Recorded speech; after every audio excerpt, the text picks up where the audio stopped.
Hello everyone, আমি কাঁচা আলু দিয়ে একটা দারুণ রেসিপি তৈরি করব আজকে, মুখরোচক।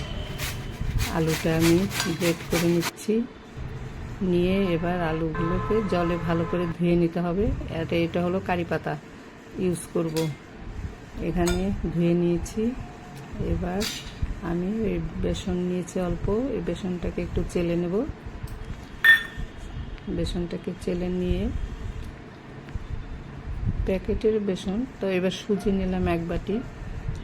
এটাকে পিষাই নিয়ে এমনি গোটা সুজিটাকে নিয়ে এবার আমি ওই মশলা করে রেখেছি একসাথে, লবণ, হলুদ, লঙ্কার গুঁড়ো, জিরের গুঁড়ো, ধনের গুঁড়ো, আর হলো চাট মশলা, আর একটু অজওয়াইন। এটা অজওয়াইন এর মধ্যে আমি একসাথে মিশিয়ে দেব। মিশিয়ে দিয়ে এখানে কাঁচা লঙ্কা কুচি আছে, আদা কুচি আর কাঁচা লঙ্কা কুচি মিশিয়ে দিচ্ছি একবার। এটা হলো আদা কুচি, সব একসাথে নিয়ে, আজকে মঙ্গলবার, এই জন্য পেঁয়াজ রসুনটা ইউজ করব না আমি।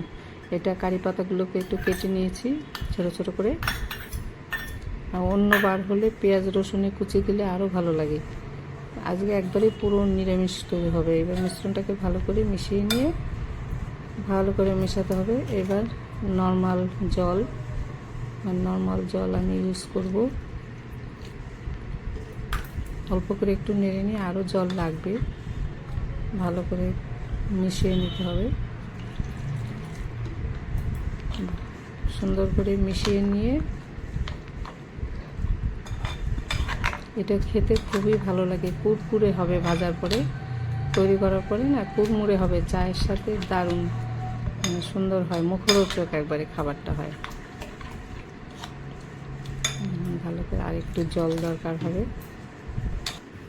তো এবার কড়াই গরম হয়ে গেছে, সাদা তেল দিয়ে দিলাম একটু। এবার সর্ষে দিয়ে দিচ্ছি একটু, কালো সর্ষে।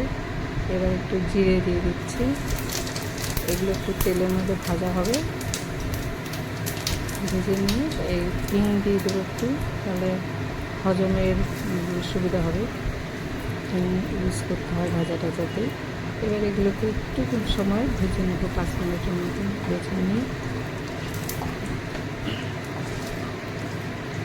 ভেজে নিয়ে একটু ভালো আবার জিরেগুলো না কাঁচা কাঁচা গন্ধ আসবে, মুখে লাগলে ভালো লাগবে না। এবার আমি ব্যাটারটাকে এর মধ্যে ঢেলে দেবো। ব্যাটারটাকে রেডি, ব্যাটারটাকে তেলের মধ্যে ঢেলে দিলাম। এবার বাটি দিয়ে একটু জল দিয়ে দিচ্ছি।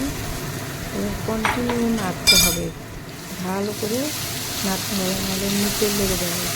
বেসন আছে সেজন্য লেগে যাবে। সময় নেড়ে নেড়ে শুকাতে হবে, এটাকে সেদ্ধ হবে। এরপরে জলটা শুকিয়ে একদম মন্ড তৈরি হবে। ভালো করে নাড়তে হবে, সমানে নাড়তে হবে, নেড়ে একবারেই শুকনো করতে হবে। এই যে আমার হয়ে গেছে। এবার থালার মধ্যে একটু সাদা তেল নিয়ে থালাটাকে ভালো করে ব্রাশ করে নেব, না হলে আলুগুলো তেল না দিলে সেটে থাকবে, উঠবে না। আর তেল দিয়ে দিলে চট করে উঠে যাবে। আমার এদিকে হয়ে গেছে, মন্ড তৈরি হয়ে গেছে। এবার দেখুন, গ্যাসটাকে অফ করে দিয়েছি। এটাকে এবার আমি থালার মধ্যে নামিয়ে নেব। রেডি। থালার মধ্যে নামিয়ে নিয়ে খুন্তি দিয়ে এটাকে সমান করে 4 কোণা করে আমি থালার মধ্যে একটু ঠান্ডা করে নেব। এখন গরম আছে, হাত দেওয়া যাবে না। এই তো হয়ে গেছে, ঠান্ডাও হয়ে গেছে কিছুক্ষণ। এবার আমি পিস পিস করে এটাকে কেটে নেব, বড় বড় করে পিস করে কেটে নেব। আর গরম কাটলে কিন্তু ভেঙে যাবে, আঠা আঠা তো। ঠান্ডা হলে পরে, আর একটু ঠান্ডা হলে আরও ভালো হতো, কারণ বেশি ঠান্ডা করিনি। এবার দেখুন, এই পিস করে কেটে নিচ্ছি, বড় বড় করে পিস করে কাটছি। কেটে নিয়ে তারপরে এদিকে কড়াইতে আমি তেল চাপিয়ে দিয়েছি, তেলটাও গরম হচ্ছে।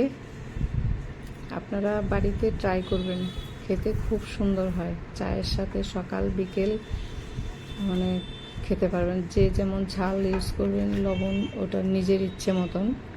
এবার দেখুন পিসগুলো আমার কাটা হয়ে গেছে, কত সুন্দর হয়েছে, শক্ত হয়েছে বেশ।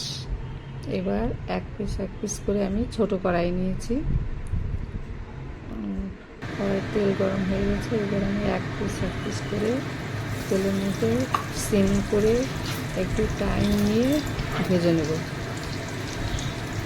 কাট হয়ে গেল একটু,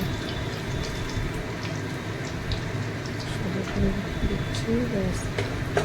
এবার আরাম করে এটা টাইম নিয়ে একটু ভাজতে হবে। চটপট করলে, বাড়িয়ে দিলে পুড়ে যাবে, ওপরটা লাল কালো হয়ে যাবে কিন্তু ভেতরে কাঁচা থাকবে। এই জন্য টাইম নিয়ে সুন্দর করে ভাজতে হবে।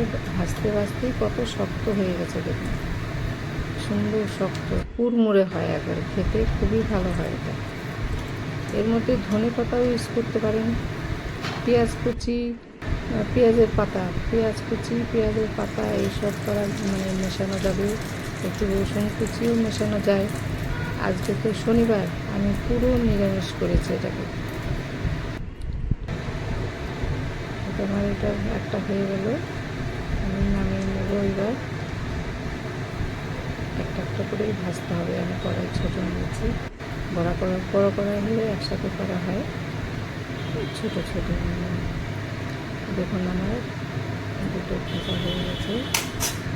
এবার আর একটা আমি চাপাবো। চায়ের সাথে এক পিস খেলেই কাফি। এইবার দেখুন এই যে আমি এইভাবে সাজিয়েছি, টমেটো সস, শসা আর সাজিয়েছি। বেশ গরম গরম খেতে হবে, বানিয়েই গরম গরম খেতে হবে এটাকে। যারা ভাজা পোড়া ভালোবাসেন তাদের তো খুবই ভালো লাগবে খেতে। দেখুন সুন্দর খেতে, দারুণ। যে কোনো চাটনি বানিয়ে আপনারা চাটনির সাথে খেতে পারেন, যে কোনো চাটনি। এইভাবে বাড়িতে ট্রাই করবেন, ভালো লাগলে লাইক, শেয়ার, কমেন্ট করবেন। সুন্দরভাবে মানে বাড়িতে অবশ্যই ট্রাই করবেন, খেতে তো খুবই ভালো লাগে।